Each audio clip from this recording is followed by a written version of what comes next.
Welcome to another Lifeline Health Lecture. And in this session, I will be dealing with how to help our body in cleansing itself. I've told you in lectures before that the body has a very natural way of detoxing.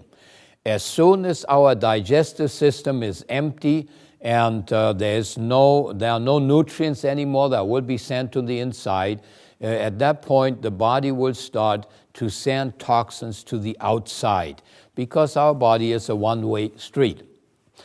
Now, with all these tremendous amount of toxins that are getting into our body with all kinds of environmental conditions and with water, with food, and with the air that we breathe in, so the load of toxins and acids too in our body is really tremendous nowadays. And so it is good to do something extra to help the body to build down or get rid of toxins that we have accumulated in decades before already. And there is a wonderful way how to do that. Of course, there are many different ways. And especially in this country, they sell a lot of these chemicals to detox your body, colon cleanse and whatever they call it. It's usually quite expensive. They are quite expensive, these treatments, and they contain chemicals and all kinds of things that I'm not very excited about. Now, we started our work quite some years ago, over a decade ago now, in Africa. And over there, we didn't really have anything available. There's not even money available. So everything we did, we had to do it for free over there. And we couldn't afford to buy products and do expensive cleansings. And now we are very thankful that the Lord has helped us with these experiences over there, because over here in this country, we also have many people that would love to do an inexpensive cleansing. And there is one that I like very much, and that is called the seawater flush. Now, it is not really real seawater that we use to flush our intestinal tract through. What we do is we mix sea salt with just regular water, and that is called the seawater flush. Now, you can do these flush for about 5 to 10 days.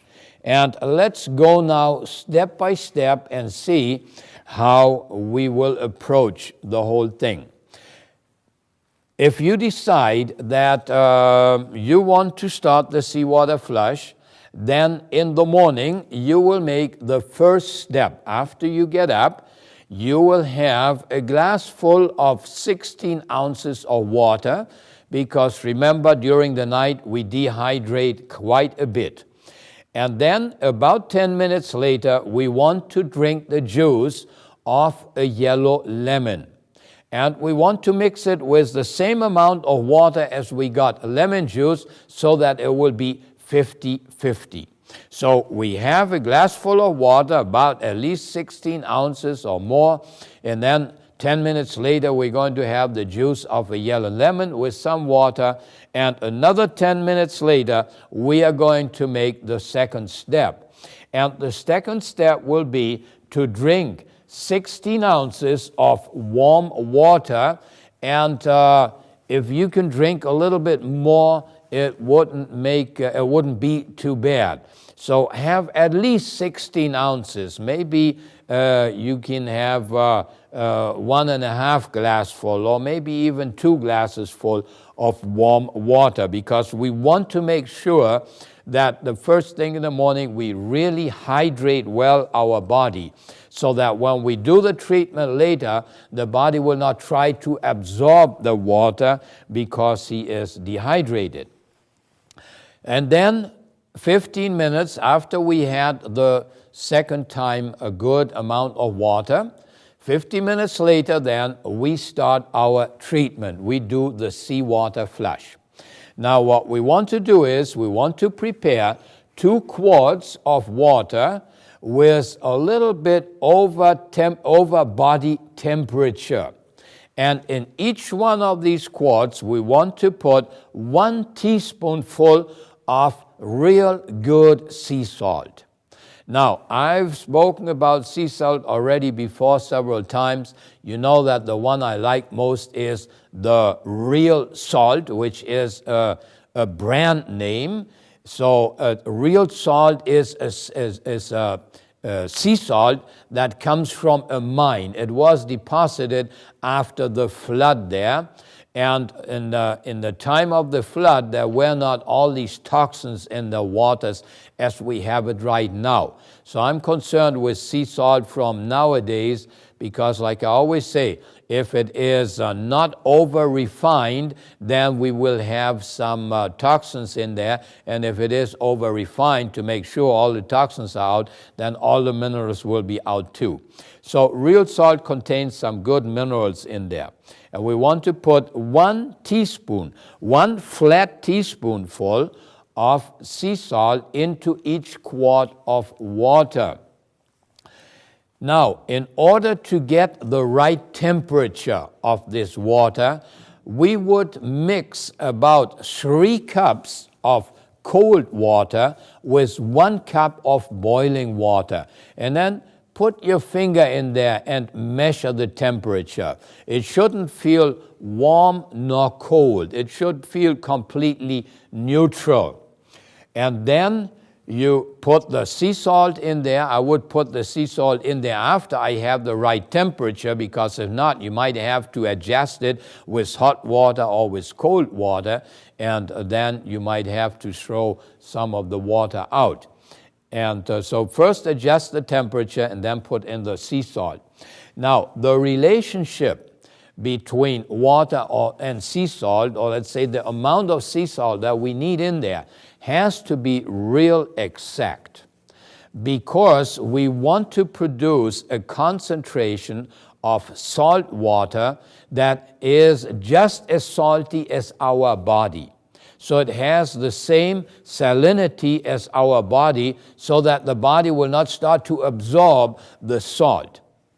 And we also want to have the exact body temperature in this water, because if we drink the water and it is too cold, then the stomach has to heat it up, and in the meantime that he is heating it up, he will start to absorb salt and also water. The same problem we will have if the water is too hot. Then he has to keep the water in the stomach and cool it down first, and also in that process we may absorb water or salt. But if we have the exact temperature and we have the exact salinity, then once the water gets into the stomach will open immediately and release it into the small intestine.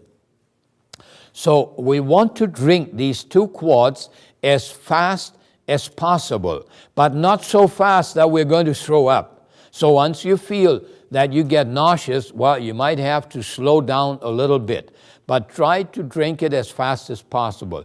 Usually the first quart, we can drink it just down without even stopping. The second quart then, you want to prepare it after you drank the first quart. Don't prepare them both at the same time, because if you delay a little bit the drink of the first one, the second one might get too cold. So once you drank the first one, then you prepare the second one, and that gives you maybe 2 minutes or 3 minutes of delay where you can the stomach can release the water into the small intestine. And then we drink the second quart. Usually the second quart you have to make like little breaks for 1 or 2 times. You have to stop and wait a little bit and then drink again.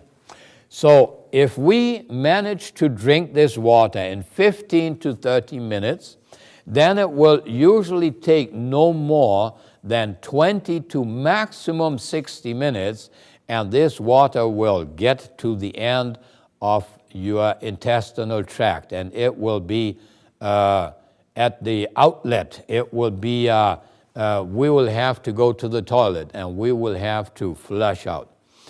And now, when I drink all this water, it's very important that when I do it, I concentrate my thoughts on my intestinal tract. So I should really sit down in a chair and just listen to my intestines, because I will hear the water going through there. I will hear the noise it makes going through my intestinal tract. And I want to concentrate on it. And I want to follow the water with my thoughts as it goes through the intestinal tract. I want to sit down for it. I want to have my cell phone completely disconnected. Because if you get on the cell phone and you get distracted, that water will not run through your intestines. And you do not want to lay down either. Because if you lay down, you are not used to going to the restroom and have a bowel movement while you're in bed. That usually does not happen. So as soon as you lay down, your brain will not give order to the intestine to discharge. And also, if we are cooking or doing any work on the computer or whatever that will distract us, then our brain will not give the order to the intestines to discharge, and we might just absorb all the water. And that's not exactly what we want. But if we concentrate on our intestinal tract, and then in about 20 to 60 minutes, we will have the need to go to the bathroom. And once you feel that you have to go to the bathroom, well, you better go, because it's kind of difficult to stop it when it wants to come, because if you don't go, you might not get there anymore. So anyway, then the first time we go to the bathroom, if it's the first day that I'm doing this treatment, then the first stool, the first feces that I am releasing, they might still be a little bit hard, and then it won't take very long, and then I will just get a fantastic diarrhea. All that water will just flush through me with all the stuff that you got in your intestinal tract. And that is exactly what we want. Now, if I go to the bathroom, maybe some people only take some 10 minutes, 15 minutes, and they already got to go to the bathroom. Some people react very fast. And as soon as I go to the bathroom, once I get out of the bathroom for the first time, I want to drink another quart of warm water, but without the salt in it. And I believe I got that here in my fourth step. That's correct. So I want to make the fourth step then. As soon as I have been to the restroom, I want to drink another quart of clean, warm water without salt. Now, if I have not been to the bathroom for about, let's say, 45 minutes, then I would also recommend that you drink another quart of warm water, but without the salt, because it will usually help you to go to the bathroom. That would be the fourth step. And then we want to do the fifth step, and that would be about 2 hours after I did drink all the salt water, the seawater. About 2 hours after I drank the seawater, I want to start drinking green vegetable juices.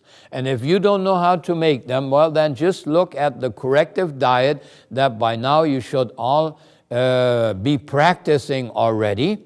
Then look at the corrective diet, and I give some ideas how to produce a green juice, because there will be 50% carrot juice and 50% green leafy vegetables. Now, I want to drink about 8 to 10 ounces of green vegetable juice every hour. And I want to drink it every hour on the hour. It's important that we make these rules, because if not, we will get mixed up. We won't know whether we have been drinking the juice on the hour, on the half hour. So let's make a rule. Let's say we started at 7 o'clock, that we had our seawater flush. Then at 9 o'clock, we would be drinking the first glass full of green vegetable juice. And then at 10 o'clock, another one. At 11 o'clock, another one. At 12 o'clock, another one. At 1 o'clock, another one. And maybe even at 2 o'clock, another glassful of green juices. We want to drink these green juices at least 4 times. So don't start your treatment too late. And then drink a glass of water, body temperature, every hour on the hour. Well, I guess I got it on these recommendations here. I got it a little bit wrong. The second part, drink a glass of water, body temperature, every hour it says half hour. So every hour, on the half hour, I want to drink a glassful of water. So which means that, let's say we started at 7 o'clock, then at 9 o'clock we will have our juice, and at 9:30 we're going to have a glassful of water. At 10 o'clock a glassful of juice, and at 10:30 a glassful of water. And we just keep going with these liquids all day long until about 3 o'clock, or let's say until 2:30. Because at 3 o'clock, we are going to have a raw energy soup. Now that sounds kind of interesting, doesn't it? A raw energy soup. But really what we want to do is to just give you an idea. Take the salad that you usually have in the corrective diet, that you have in the morning. Take that whole salad and put it into a blender, and if your blender is not strong enough to blend it without liquid, then add a little bit of hopefully carrot juice to it, and then blend it up and make a puree as thick as possible. And then we want to eat this puree at 3 o'clock. And then 1 hour after we ate this puree, we will start to drink water again, clean water. And we want to, that's in the 7th step here, 1 hour after we had the energy soup, we want to drink water again. And then we want to drink water every 30 minutes until about 6 p.m. You can drink it later if you want to, but I recommend to drink it until 6 o'clock, and then 3 hours later at 9 o'clock, go to bed. If you drink the water too late, you might have to get up too often during the night to urinate, and so that's why I usually recommend to drink the water only until 6 p.m. and then go to bed by 9 p.m. Now, when you do a treatment like this, you will be detoxing practically all day long, except after the 3 o'clock energy soup. There you will not be detoxing for about 4 hours. And then in the 5th or 6th hour after you have the soup, you will start to detox again. So you can see this is a very efficient way of detoxing, because we are hardly using our digestive system, and we're flushing through our intestines. It is very efficient. Now, some of you that have heard about the seawater flush, you may say, well, I know the seawater flush, and I use it together with water and molasses or maple syrup and lemon juice and a little bit of cayenne pepper. And then instead of drinking the green juices or having the energy soup during the day, people only drink these mix of water, maple syrup, and lemon juice and maple syrup. I do not like this treatment because if you really do it for 10 days, it will be very, very hard on your body because you do not get any nutrients. You just get a little bit of carbohydrates, which is good. It'll keep your blood sugar up so that you won't get dizzy or get a headache, but it is very tough on your system. Now, I like it better to combine the seawater flush with the green juices and with the energy soup, because then your body is receiving all the nutrients that he needs to repair any damage that is inside our bodies. And also don't forget, if we want to detox our body, we usually have to chelate these toxins. And you can't do that with sugar water. If you want to chelate toxins, you need to get some good nutrients, some good minerals in there so that the body can chelate them and then transport these toxins to the exit, to whatever exit he wants to use. Remember, we got 4 exits in our body for toxins, which are the intestines, the kidneys, the skin, and the lungs. These are the 4 exits that we have. All right, so now we have been cleansing through, and you may ask, well, why should I use an energy soup instead of eating the green salad at 3 o'clock? Well, that's a good question, and the reason is this.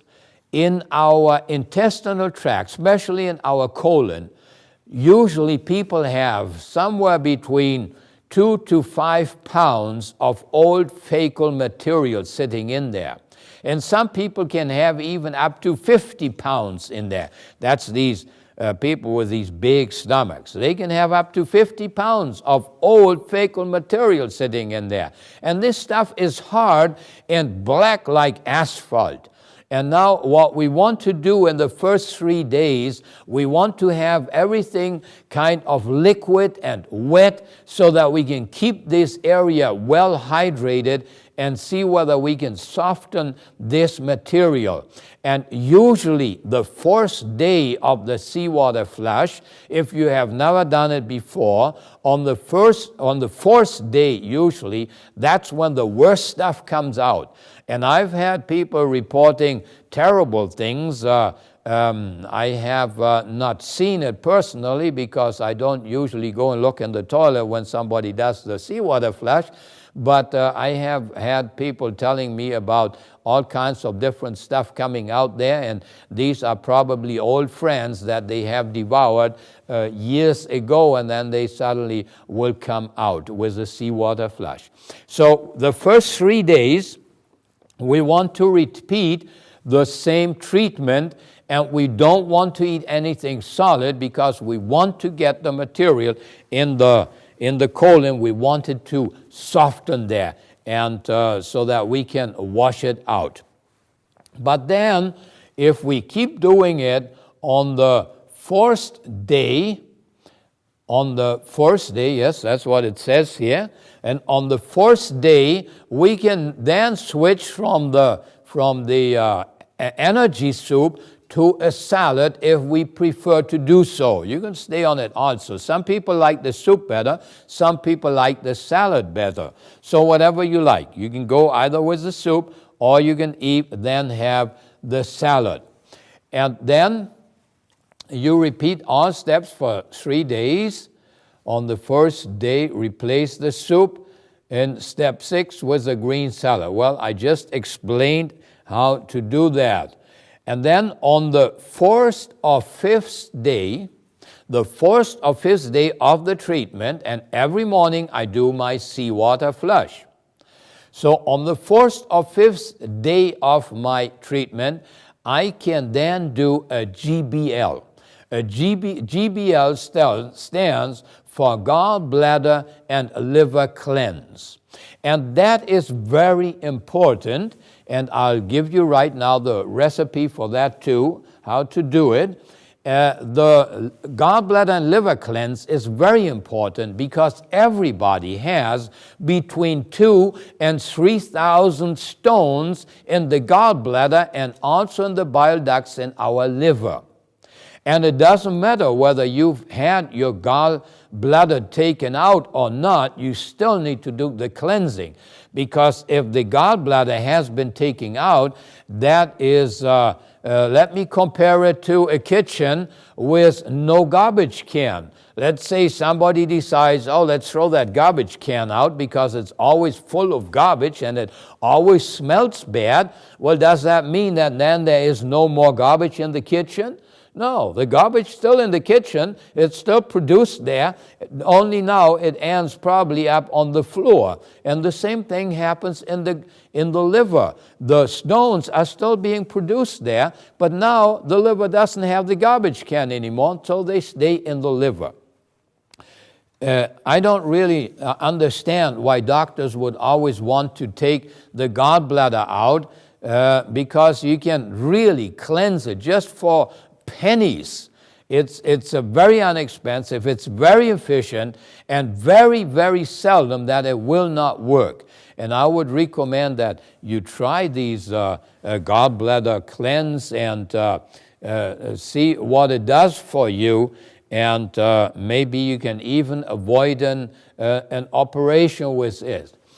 Now, but I went too soon into the GBL. I have not finished with the seawater flush because there are a few precautions that we need to take.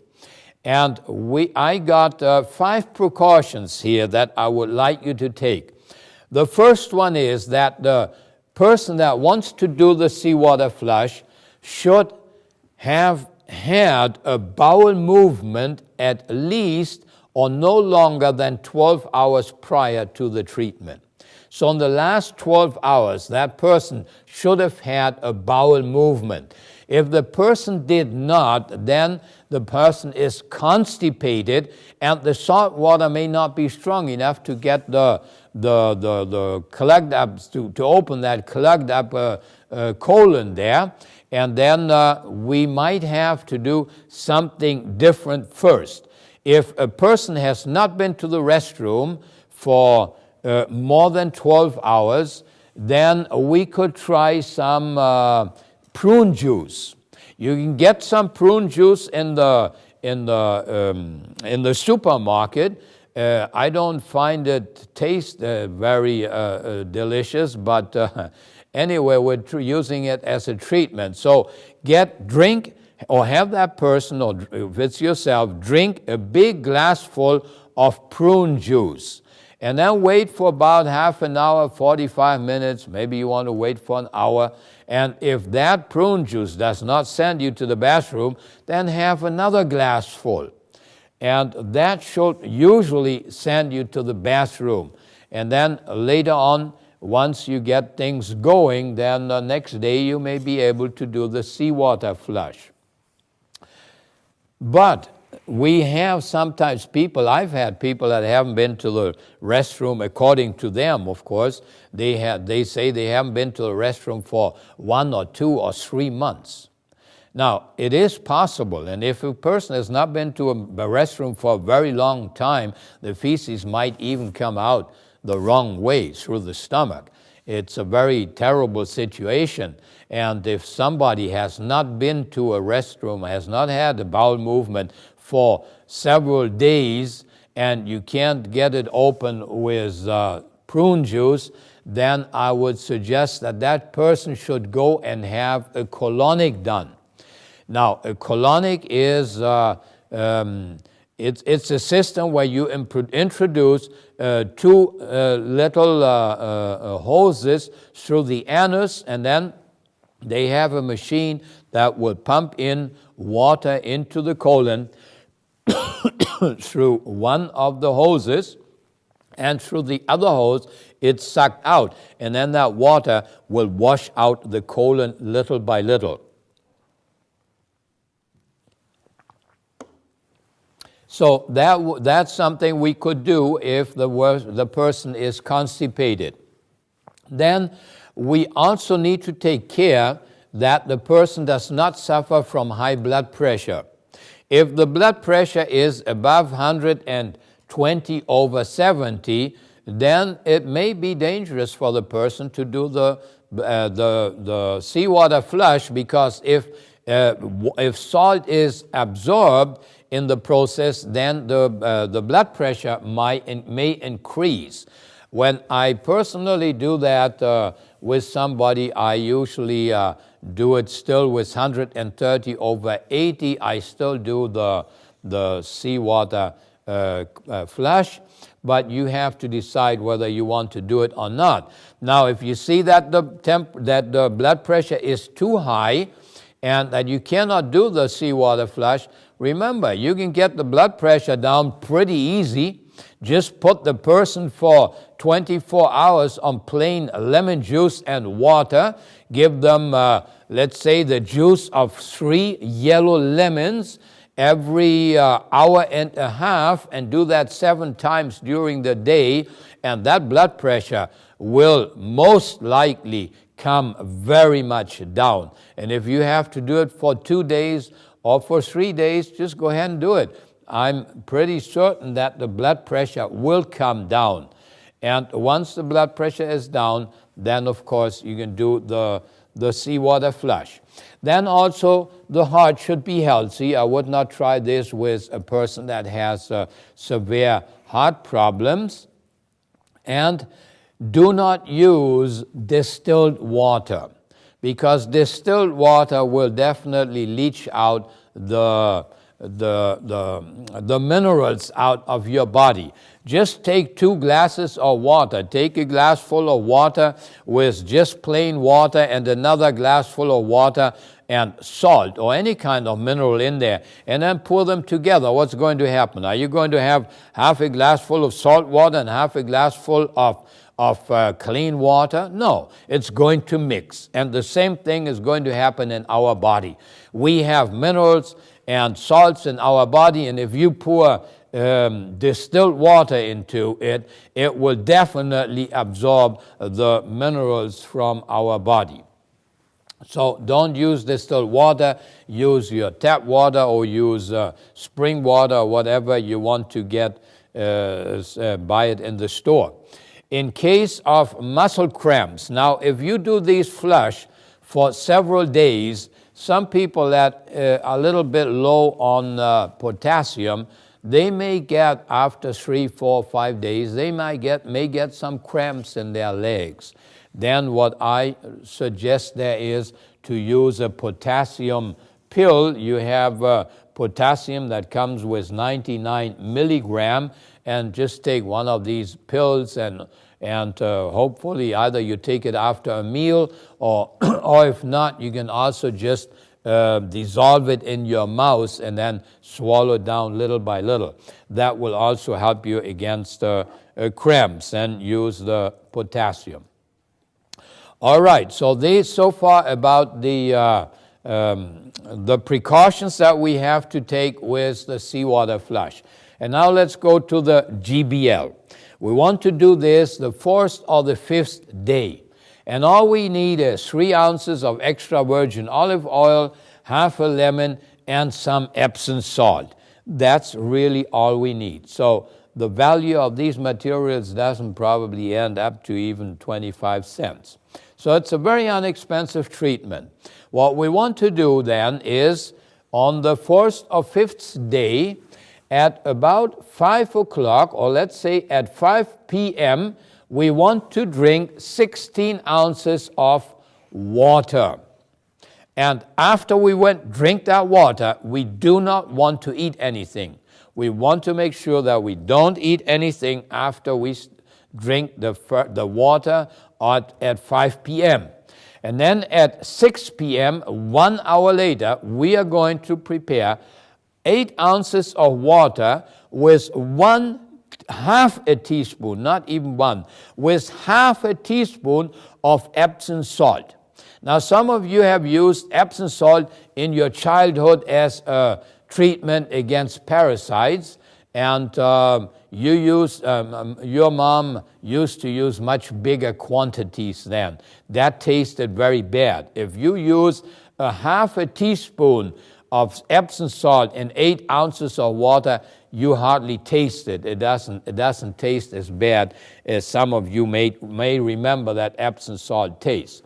And then 2 hours later at 8 p.m., I want to repeat the treatment. I drink another 8 ounces of water with half a teaspoon of Epsom salt. Now, the reason for the Epsom salt is that it will relax the muscles. It is a material that will relax us. It will relax the muscles so that the stones can get out of the gallbladder easier. And then at 9 p.m., that's when we're going to do the treatment. And then we want to drink 3 ounces of olive oil, extra virgin olive oil, 3 ounces. Now, when we drink these 3 ounces, we got to measure them well. And when we drink these 3 ounces, we should be sitting already in our pajama on the bed. Because as soon as we drink it, we can use half a lemon if you like to. You can squeeze it out or just suck the juice out of it.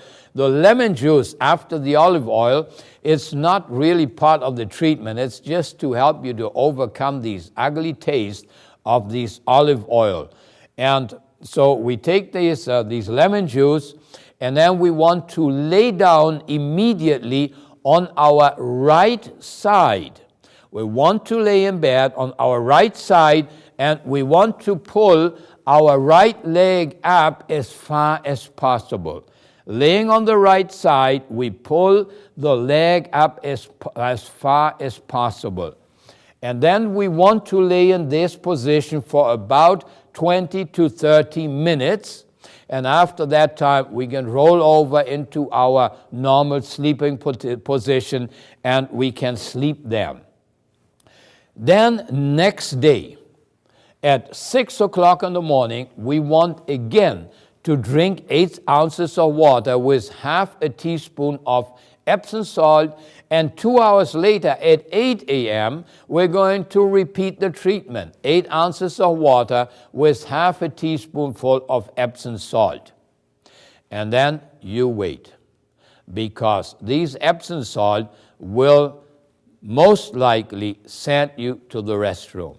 And then when you get to the restroom, then you will be getting rid of a lot of stones. Very seldom that a person will not lose any stones. Now, some of you may have very, very little stones, and they may be difficult to see, because they could be as little as the head of a needle, and they could be as big as a bean. So these stones have different sizes, and if your stool is not very soft yet from the Epsom salt, then you might want to take a little stick or something and just move it in your toilet bowl so that you